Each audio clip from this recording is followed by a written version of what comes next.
Welcome to News Wrap Local. I'm your host, Justin Chapman. Thanks for being here. After providing a few brief updates on this month's local stories, we'll speak with our guest, Pasadena Mayor Victor Gordo. But before we get started, let's check out these Pasadena Media News Briefs. PUSD School Board President Dr. Elizabeth Pomeroy has announced that she will not seek re-election. First elected to the PUSD board in 2008, Pomeroy also served as a board member of the Pasadena Historical Society, Pasadena Sister Cities Committee, and the Sierra Club, among other groups. She further served on the Recreation, Parks, and Library Commission. Pomeroy graduated from Stanford University and holds a PhD in English from UCLA.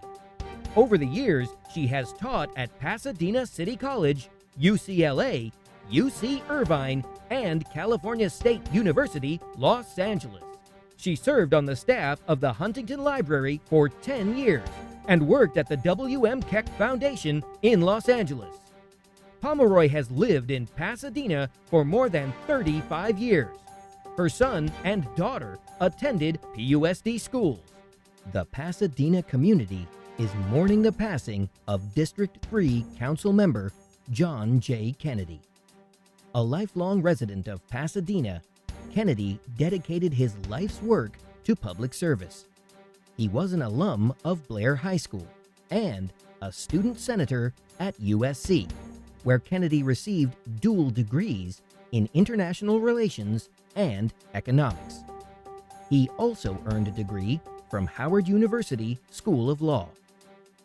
Kennedy was first elected to serve as a Pasadena council member in 2013. During his time on the council, Kennedy served on the Finance and Public Safety Committees and was one of 3 Pasadena representatives of the Burbank-Glendale-Pasadena Airport Authority. Kennedy was an advocate for the formation of Pasadena's Police Oversight Committee. Most recently, in June of this year, Kennedy was re-elected to the City Council for a 3rd term, with nearly 60% of the vote. In a statement, Mayor Victor Gordo said, "While we are all deeply saddened by the sudden loss of our friend and colleague, John Kennedy, we should always remember and celebrate his many accomplishments and contributions to our city and beyond." Residents and community leaders, including Assemblymember Chris Holden, former Mayor Rick Cole, Councilmember Tyrone Hampton, and other members of the City Council came together to honor Kennedy at a vigil held at City Hall. Flags at all Pasadena city facilities will be lowered to half staff in tribute to Councilmember John J. Kennedy. The City of Pasadena broke ground on a new public swimming pool at Robinson Park Recreation Center. The new pool will feature zero entry access for those with disabilities, lanes for lap swimming, a new high-efficiency heating system, a new deck with showers, and a perimeter wall around the facility. The swimming pool restoration is part of the bigger Robinson Park Recreation Center renovation project that began in February of last year. Overall, the project will include demolition and reconstruction of the multi-purpose room, administrative offices, kitchen, the open courtyard, recreation rooms, and a conference room. An earlier phase of the project involved a 2.5-acre expansion of the existing park and improvement to the site, including new soccer and baseball fields, installation of synthetic turf, construction of new restroom and storage facilities, new sports field lighting, site amenities, and parking lot. Estimates from the Department of Public Works say construction on the new pool should take about a year to complete. Before we begin, I'd just like to say on behalf of the entire News Wrap Local team that we offer our deepest condolences to the family and friends of Pasadena City Council member John Kennedy, who passed away July 21st. John was a champion for Pasadena. He loved this community. He dedicated his life to making it a better place. He leaves behind an important legacy, including the establishment of civilian oversight of the police department and a sister city relationship on the continent of Africa. and he will be sorely missed by our community. Rest in peace, Councilman Kennedy. A public service will be held from 5 to 6:30 p.m. on Friday, September 30th in front of City Hall. A reception will follow from 6:30 to 8 p.m. Let's turn next to our lightning round of news updates. 1. The City Council must now appoint a replacement for Mr. Kennedy's District 3 seat by October 4th. That term ends December 12th, so the council must reappoint his replacement within 75 days after that date because Kennedy was reelected in June to serve another term. The council will meet with court, county, and election officials in the coming weeks to determine whether the city can hold an election for that second appointment in the November 8th election this year or a special election after that, so that District 3 voters have a say. District 3 residents can submit applications from August 18th to September 8th to be considered as Kennedy's initial replacement through December 12th. The City Council will then conduct interviews and make a decision in mid to late September. 2. The City Council approved resolutions affirming that the rent control measure has qualified for the November 2022 general election ballot. Officially called the Pasadena Fair and Equitable Housing Charter Amendment, it would cap annual rent increases at 2 to 3% annually and limit evictions to just causes only if approved by voters. The council also voted to remain neutral on the measure. Meanwhile, State Senator Anthony Portantino's Senate Bill 1177, which creates a $23 million affordable housing regional trust between Pasadena, Glendale, and Burbank, has been approved by the state legislature and is headed to Governor Newsom for his signature. 3. Interim City Manager Cynthia Kurtz said the administrative review of the August 2020 shooting of Anthony McLean by a Pasadena police officer, which was expected to conclude in July, is ongoing. Meanwhile, the City Council approved more than $600,000 in grant funds for the police department to purchase anti-vehicle barriers, automatic license plate readers, and an infrared camera system for a helicopter. 4. Last month, the Pasadena Public Health Department determined that an indoor mask mandate is not necessary at this time because local COVID cases had declined for 10 days and hospitalization rates did not increase. However, COVID cases do remain relatively high in LA County, so masks indoors are still highly recommended to protect yourself and those around you. The best tool we have, of course, is to get vaccinated, and 93.3% of Pasadenans are fully vaccinated. This fall, a booster related to the Omicron BA.5 variant is expected to be released in September. After that, along with kids now being able to get vaccinated, and barring any new variants, we may finally be able to move past this thing soon. 5. The seismic retrofit of the Pasadena Central Library could cost more than $120 million. The Public Works Department is conducting additional engineering work to determine the level and type of seismic work needed to renovate the building. A contract for the final design of the project will be brought to the City Council for consideration this fall. The city has also established a Central Library Programming Committee composed of community representatives to provide recommendations on how the Central Library space can be reimagined. 6. While the Pasadena City Council election is settled, the PUSD Board of Education election continues, although the nominating period closed August 12th. 9 candidates have qualified for 4 seats. In District 1, incumbent Kim Kenny and challengers Rita Miller, a teacher, and Altadena Town Councilman Billy Malone have qualified for the ballot. In District 3, incumbent Michelle Richardson Bailey and challenger Patrick Amsbury, an entrepreneur, have qualified.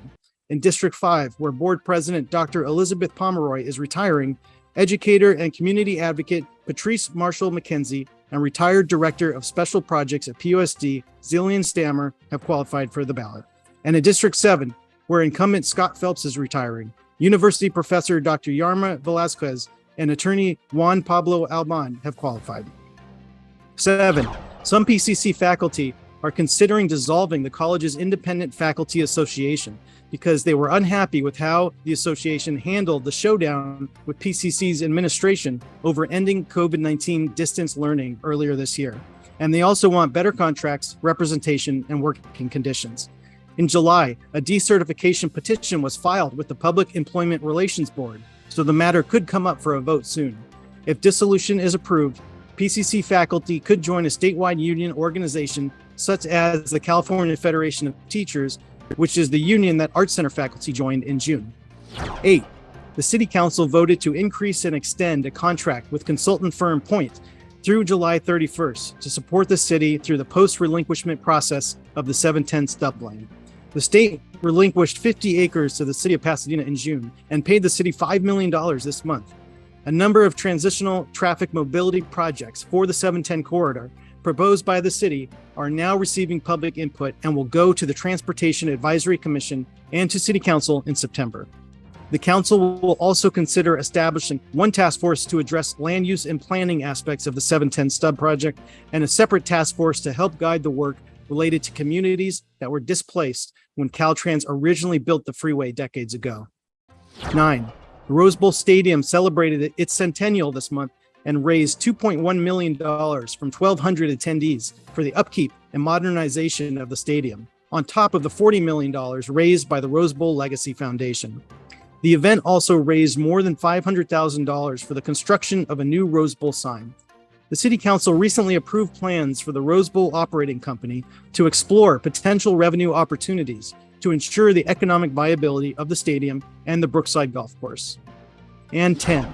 Monkeypox has been confirmed in 4 Pasadena residents, according to the Pasadena Public Health Department. Learn more about how to protect yourself at cityofpasadena.net/public-health/monkeypox. Let's patch in our guest, Pasadena Mayor Victor Gordo. Thank you so much for coming on the show. Thank you, Justin. It's good to be back. Victor Gordo was elected mayor of Pasadena in 2020. Before that, he was the elected representative of District 5 on the Pasadena City Council starting in 2001. He previously served as Councilmember Bill Crowfoot's field representative while attending night classes at the University of La Verne College of Law. He also worked as a program director for Pasadena's Day One Community Partnership, and he currently serves as the business manager and attorney for the Laborers International Union of North America, Local 777. So, Mayor Gordo, first, I'd like to get your reflections on Councilmember John Kennedy. What is his legacy, and what did he mean to this community?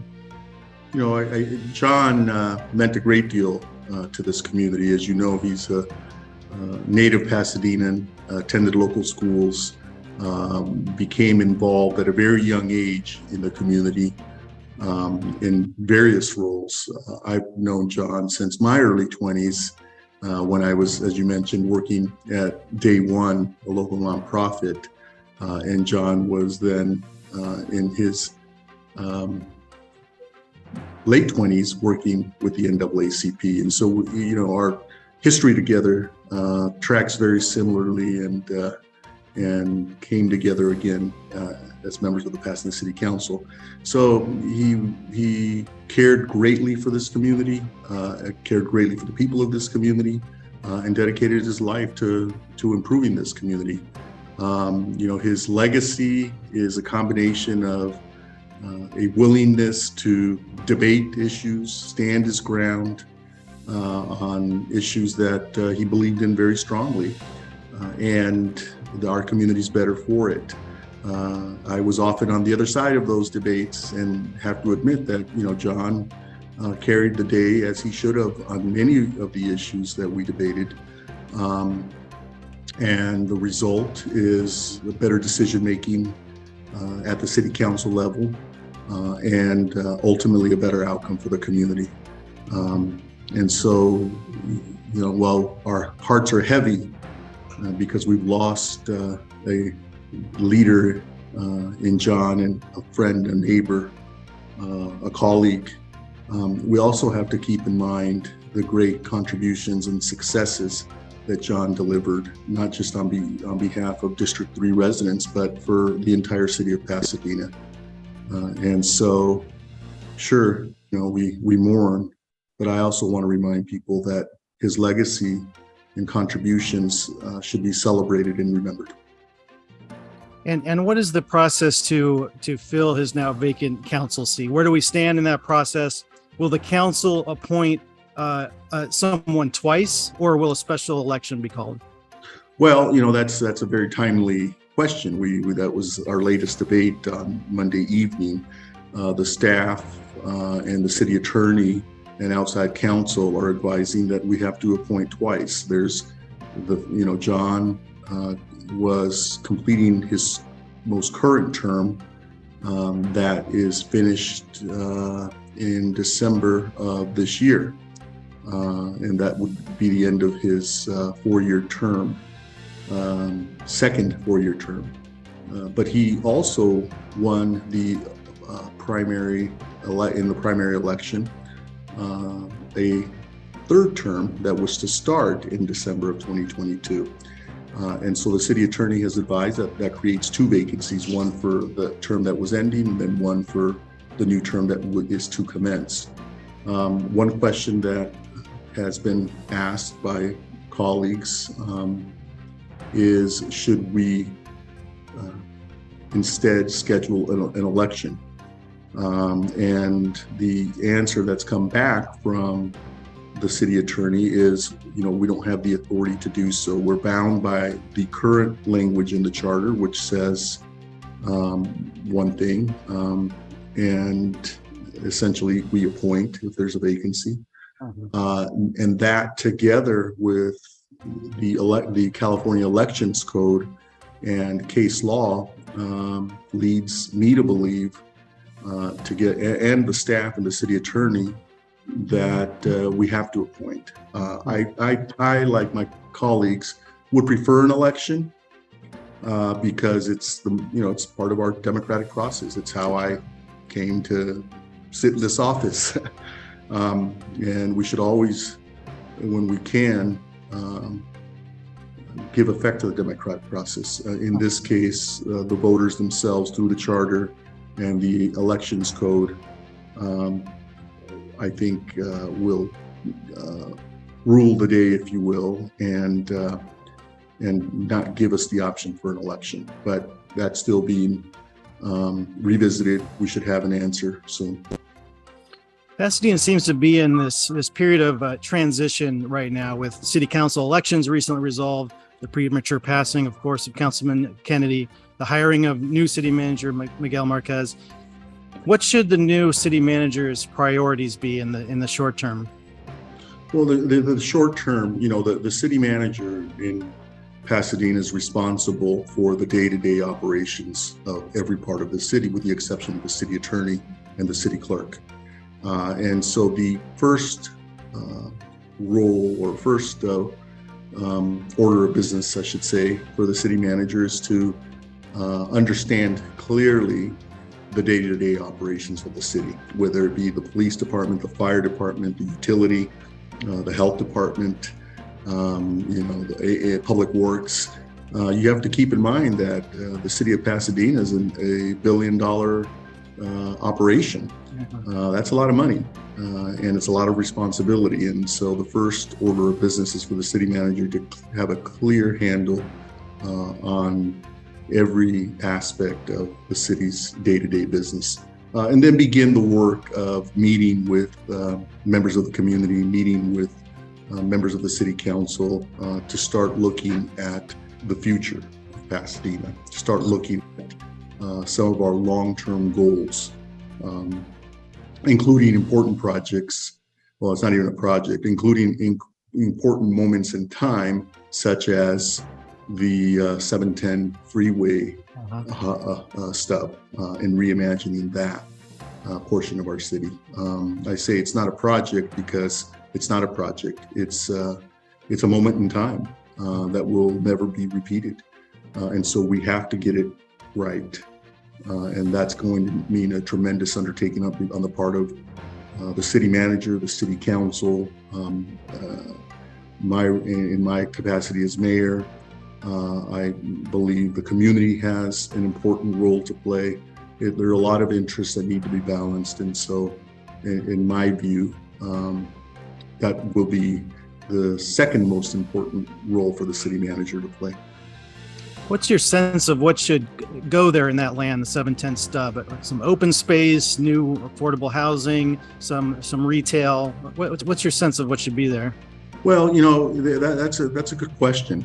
I've often heard it said, and we've all heard it said, that the freeway stub is a gateway to beautiful neighborhoods in West Pasadena, and that it is. But I remind people, and I reminded people during my campaign to become mayor, that it's not just an important gateway to West Pasadena, but it's an important gateway to to the east and our most important historic and business district, Old Pasadena. It's also a gateway for public safety to access the hospital and for the public to access the hospital. We have to keep that in mind. And then it's a gateway to the north. It's a transportation hub where the 210, 134, 210 East and 210 West and the 134 merge. And we have to keep that in mind because it's an important transportation connector. And so all of those interests and important gateways have to be balanced. And then we can reimagine different uses, a combination of open space, housing, retail, that will all have to be balanced with the important gateways that I just described. And it's going to take some reimagining. It's going to take some revisiting of what the area was. But I also think it's an important opportunity not to necessarily recreate, other parts of our city, but to reimagine this part of our city and how it may contribute to tomorrow's Pasadena.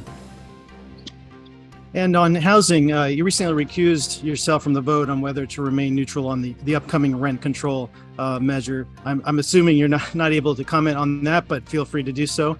But if voters reject that measure, what are some ways that we can make Pasadena a more affordable place to live? Well, we recently, I said during my campaign that one of the things I wanted to accomplish was to get us working with other cities to construct more affordable housing as a region. One city can't not do it alone. We have to work in partnership with other cities. And we recently approved moving forward with a housing trust fund with two of our neighboring cities, Burbank and Glendale. I think we need more of those partnerships with other cities to the east of us to partner up. And we actually are in a partnership with other cities there is a trust fund with other cities to the east of us, but we need more of those partnerships. And those housing trust funds will be funded with state dollars. Our cities can also contribute, and we will construct more affordable housing working together as a region than we will as one city. And the USS Pasadena, the Navy ship, is scheduled to be dismantled in 2025. Is there a campaign underway to save that ship or maintain that ship? Interesting you should ask. Absolutely there is. And I'll announce it here for the first time on your show, what I'm about to release publicly tomorrow.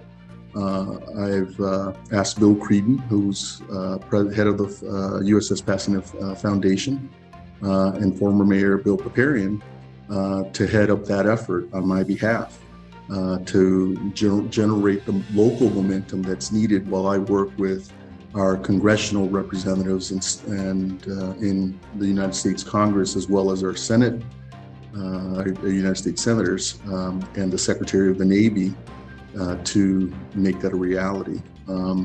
You should expect to see a letter issued this week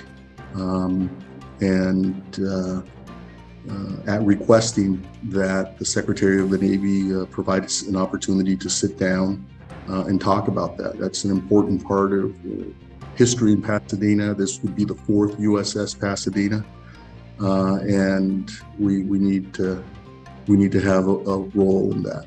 We need our submarine, and we've done a good job of curating the submarine and its efforts, raising funds. And so I'm proud that former Mayor Bill Paparian and Bill Creedon have accepted the challenge to assist me. Great. Thank you for sharing that. What is the status on the process to hire a new police chief? Now that the city manager is hired, that's the next big one. And does the criteria for that position include being open to working with the independent police auditor with the Civilian Police Oversight Commission?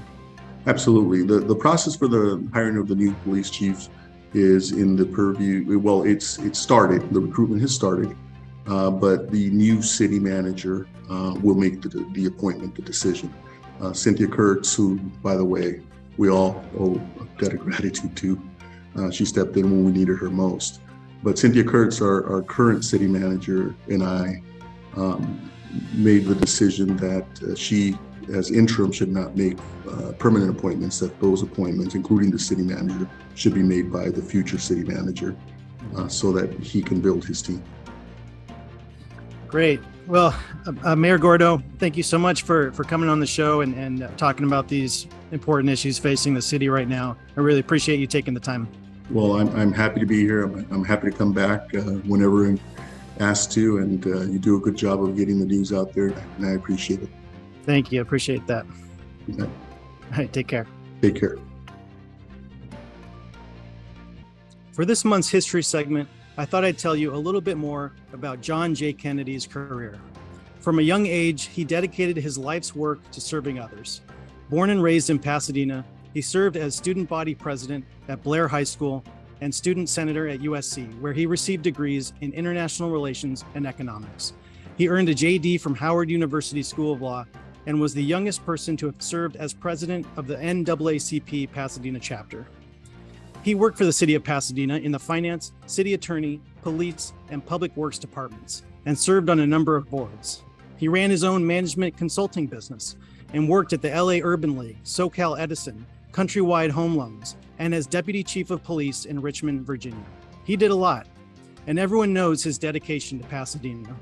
As his sister Lena recently said at a city council meeting, she hopes that John's memory inspires council members to consider those less fortunate in their deliberations and policymaking. Thank you all so much for joining me for this episode of News Wrap Local. Tune in every third Friday of the month at 5 p.m. Learn more at PasadenaMedia.org and JustinDouglasChapman.com. Sign up for my monthly email newsletter to get updates on my work by visiting JustinChapman.substack.com. See you next month.